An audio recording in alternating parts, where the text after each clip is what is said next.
I'm only doing 2 today. Someone else is having to do a few more. Yeah, that's okay. Would you like tea before we start, or would you like tea as we're... Can you handle it as we're doing it? I can handle that as we're doing Let's that. make it a little It'll slice give it of, some colour. Make a little slice of life, shall we? Yeah. It'd be like a radio drama. Yes, yes. What was the radio drama that Felicity Jones was on the BBC for 1,000 years?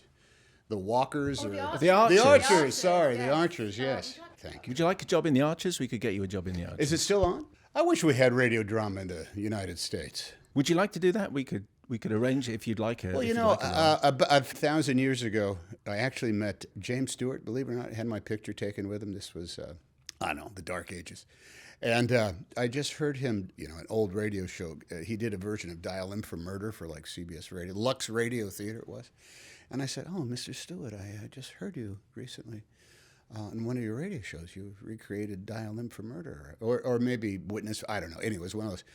And he said, oh, yeah, those were great. We love doing radio because there was no makeup and no rehearsal. They'd go into these studios downtown, literally in Hollywood, like in the heart of everything. And they do a radio show for 90 minutes, and then they all go out and have drinks at dinner afterwards. Sounds like a good gig to me. Yeah, I'd like that, Now, when you came on the show for Bridge of Spies and Steven Spielberg was with you, you had your Sully hair. You had the white hair. Yeah. So it was, and we talked about it then, and you put on the headphones, much as you have now, and you started doing radio chatter. You did like you were a pilot. Yeah. You were completely in the zone that's at the time. And then... They have to speak very quickly. That's right. And then for Hologram for a King, when you came on the show last time, you did, at the end of the interview, you did an impression of Clint Eastwood because you said you'd called him and you just wanted to see a version of it, and he was ready. Anyway, it feels as though we've been talking about this film with you for quite a while. I guess so. Yeah. Sorry. It's never too early to start the publicity mule train, is it? Hopefully, you've given us go back 5 years if we could. So now is the time to tell us. Now about this movie. now you've seen it. Probably. So now I have seen it, and what an entertaining, what an extraordinary story. Sully is. Just give us people will obviously remember where they were and they'll remember this story. Just give us the outlines. It was a normal day. Plane took off from LaGuardia to Charlotte, North Carolina. The entire flight ended up lasting 208 seconds from takeoff. They hit a flock of migrating Canadian geese somewhere high over the Tri-City area. Lost both engines completely, so it was dead in the air. It was only at 5,000 feet. It had not attained any sort of altitude. And Chesley Sullenberger, Chesley is his real name. It's an extraordinary name. No wonder everybody calls him Sully, including his wife. It had about half those 208. Had about 104 seconds in order to figure out what he was going to do. So how do you make a movie out of 208 seconds? Interesting question, yeah. I didn't think it was possible until I read the screenplay. Todd Komarnicki, who wrote the screenplay, the great sort of story that you get out of non-fiction entertainment is you get Acts 2 and 3 when the public only knows Act 1.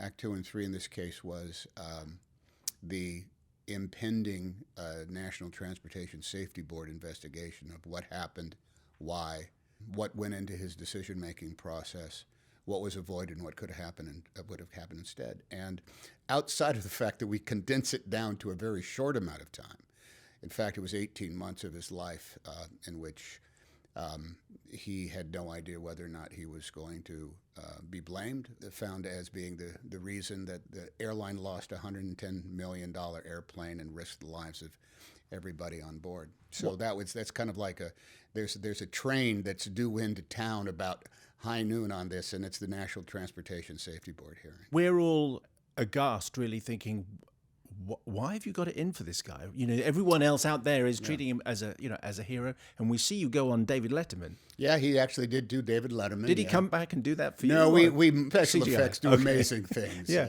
So we're all saying, and he's the hero of the Hudson, all that kind of stuff, and yet he's going through all of this. What if the National Transportation Safety Board? Why have they got it in for him? Because that's how it feels. It seems as though it is, and in fact, Sully himself said, "Look, I realize that it seems as though it's a prosecutorial process. It is not.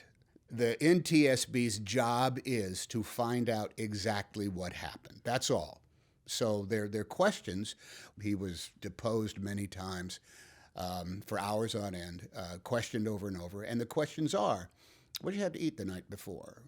What did you see? Did you have blood sugar? Did you have a fight with your wife? Did you have a ballpoint pen in your pocket? Did you still have it when you got off the plane? And, every conceivable turn of the preparation for the flight and the flight itself is gone over. And if we had an hour and 10 minutes, I could explain to you why the ACARS data was wrong on the left in the left engine. But it's such a long process that requires a certain amount of detective work. And yes, it's true. They are asking him questions of why did you do this and why didn't you do this instead? And all of our data says you could have done something else. That's what the process is. It seems harder than it actually is because, Clint loves the idea of the process is the bad guy in this case. And the NTSB hearing does come off as guys saying, why'd you do that? And the answer is because that's what I felt had to be done. It's a great piece of storytelling, and it reminded me while I was watching the movie of Apollo 13, where we know. There you go. No, well, I'm just bringing it back round to you because we know how it finishes. We know what happens, and this story. It's only 2009. People will. You mentioned this moment. They'll have that image of everyone standing on the wings. We know everybody gets out, and yet we're still scared. Yeah. We're still. I was profoundly moved. I started welling up. During the rescue, and I still quite haven't worked out why, other than the fact it's a great piece of storytelling. I ran into a guy who was on the flight. We saw him at the premiere in New York City.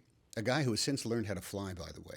I think that's fascinating. Wow. He's a 50-some-odd-year-old guy. And he said, I think I'd like to be in charge next time I go up in the air.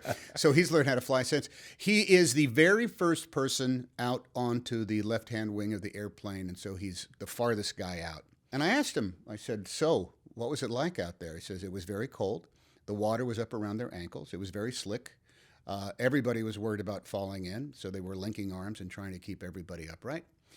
And I said, how long were you out there?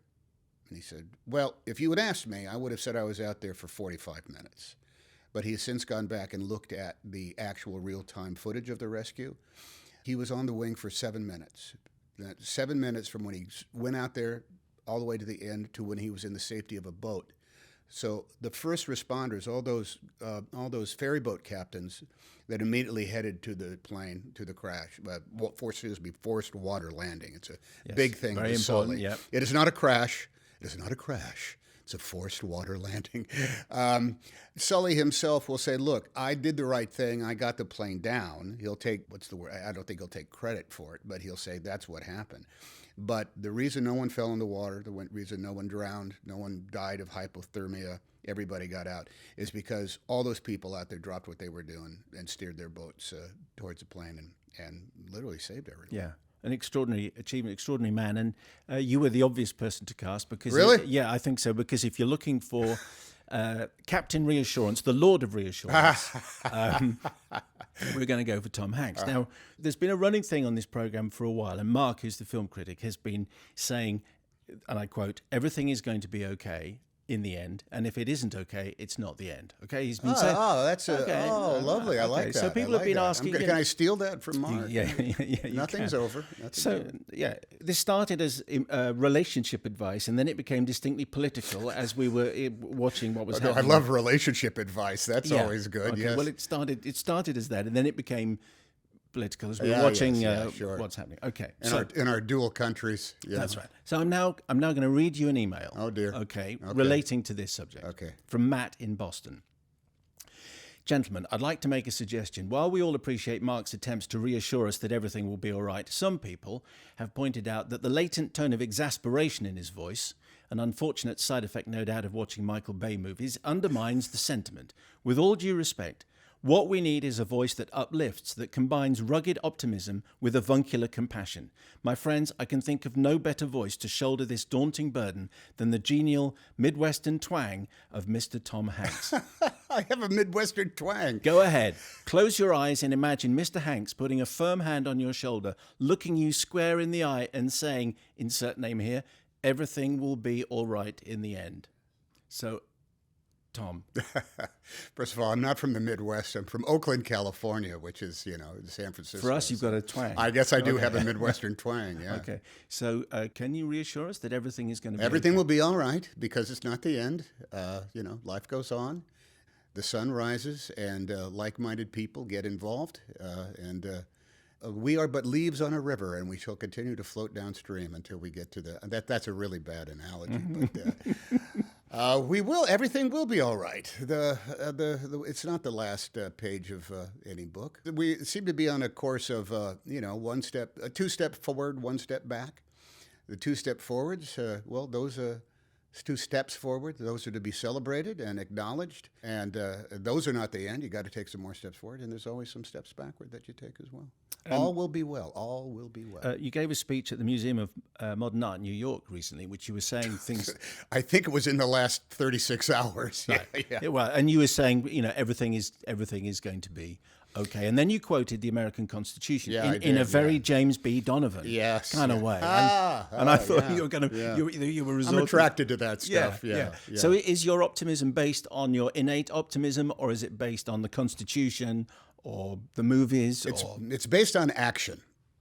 Everything will not be, all will not be well because we're not going to do anything and just let things happen. All will be well because people will rise up. They'll take action. Some of them for the very first time. Others will pick up the mantle and go along with it. We do have in the United States, and look, I'm little Johnny America when it comes down to this. When I first learned the preamble to the Constitution of the United States, which is, a magnificent self-correcting document. It was not perfect when it was first set down.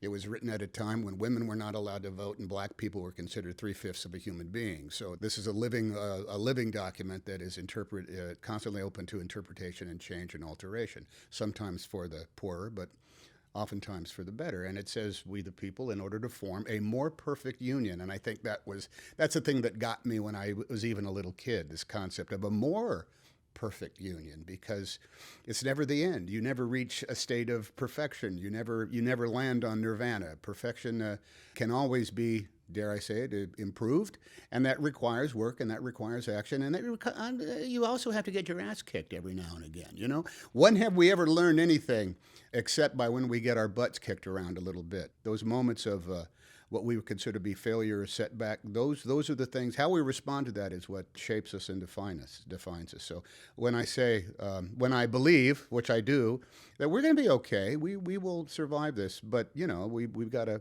batten down hatches and steer the ship into the wind fly the plane, whatever. You add the cheesy anecdote here that you want, but action will come of this. Movement will arise, and in the end, we will get to that place where we're taking 2 steps forward instead of 1 step back.